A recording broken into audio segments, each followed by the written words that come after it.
வேளாங்கண்ணி மாதா பேராலய பெருவிழாவிற்கான கொடியேற்றத்தில் பல்லாயிரக்கணக்கானோர் பங்கேற்றனர்.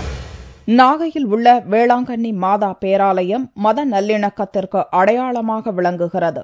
இங்கு ஆண்டுதோறும் செப்டம்பர் மாதம் நடைபெறும் பெருவிழாவில் உலகம் முழுவதிலும் இருந்தும் பல்லாயிரக்கணக்கானோர் பங்கேற்பார்கள். இந்த ஆண்டு திருவிழா வரும் 8ஆம் தேதி நடைபெறுகிறது.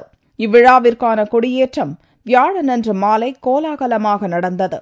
முன்னதாக மாதா உருவம் பொறித்த வண்ணக்கொடி ஆலயத்திலிருந்து ஊர்வலமாக எடுத்து வரப்பட்டது. பின்னர் சிறப்பு பிரார்த்தனைகள் செய்து அங்கிருந்த 90 அடி உயர கொடிமரத்தில் ஏற்றப்பட்டது.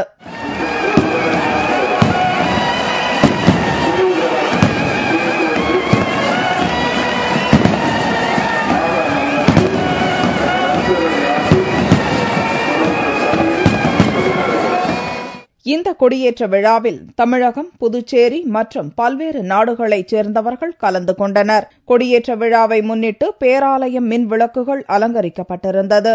முக்கிய நிகழ்ச்சியான மாதா தேர்பவனி வரும் 7ஆம் தேதி நடைபெற உள்ளது.